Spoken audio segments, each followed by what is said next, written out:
coffee. Spanish people understand. Why do we have so many kids? Because we drink coffee. We can't sleep at night. What are you doing? No sé lo que come on. We drink coffee. We're like run up tennis machines. We drink coffee.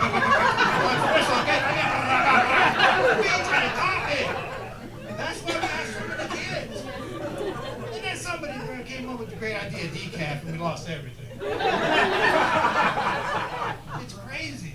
I don't understand this whole thing. It just drives me nuts. And I feel bad, because, I was Puerto Rican for about 8 years of my life. And then I learned English and I lost my accent. And then all of a sudden people were like, you ain't Puerto Rican. I was like, I'm Puerto Rican. You ain't Puerto Rican no more. And I said, I'm going back to Puerto Rico because they know who I am. Those are my people. So I went to Puerto Rico. I said, man, I mean, gente, I'm right here. They go, you ain't Puerto Rican. You've been down there too long. I was like, what? So I came back and I was feeling terrible.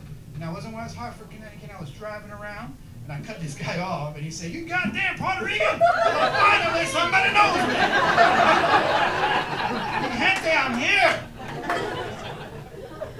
But that's the problem with racism. Racism makes you feel like you gotta act this stereotype to be recognized as your race. And I felt terrible about it.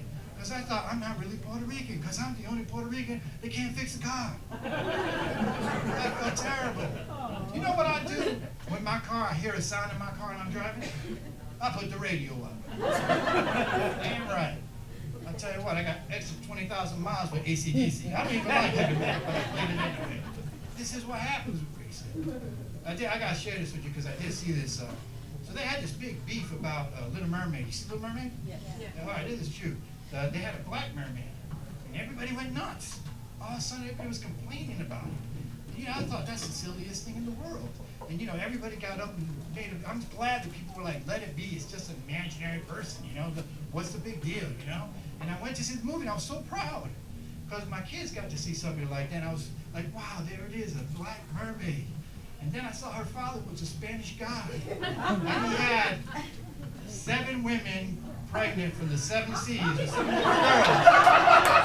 Nobody said a word. Because a Spanish guy can have illegitimate children, apparently. See, too. I was like, where it happened there? But see, this is a problem with racism. We're all people, And I have 2 kids. I have 2 kids from Guatemala I adopted. So they're like Puerto Ricans and stuff, And you want to give your kids the best. You want to give your kids the best. So this Christmas, I said to my daughter, what do you want for Christmas, girl? She said, Dad, I want an American Girl doll. And I was like, okay. So I looked up how much it cost. You know how much an American Girl doll costs? Over $200. I'd pay $200 for a doll. I'm blowing it up. You know what I'm saying?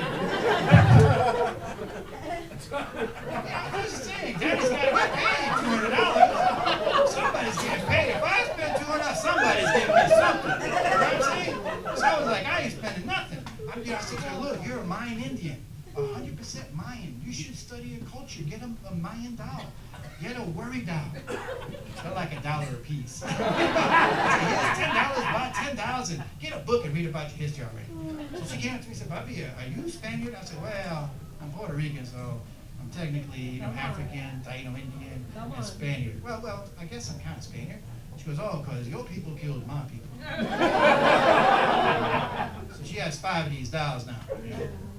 And the thing about these dolls, if they break, true story, it broke and I took it to New York City, to the American Girl doll store. You can take it there. And they put it in like a hospital.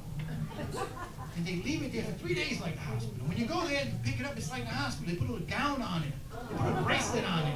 And the bill's like the hospital. Yeah. So what the hell? It's like $10 for anesthesia.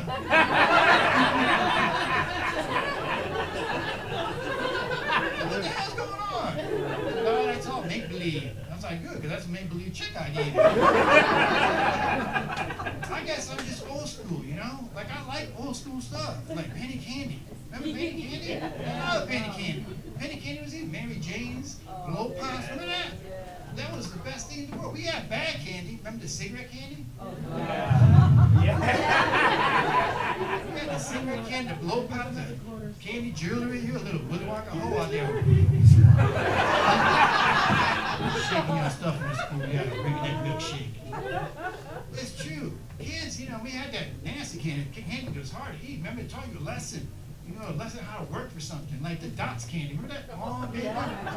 The dots, and I hated that candy. What was it, like 200 calories? It took 300 to eat it? People were starving. There was no obesity. We work for our stuff. These kids, they're fat. You know why they're that big? Because they don't work for it. What is Skittles? That's what they got now, Skittles, but dot set free, right?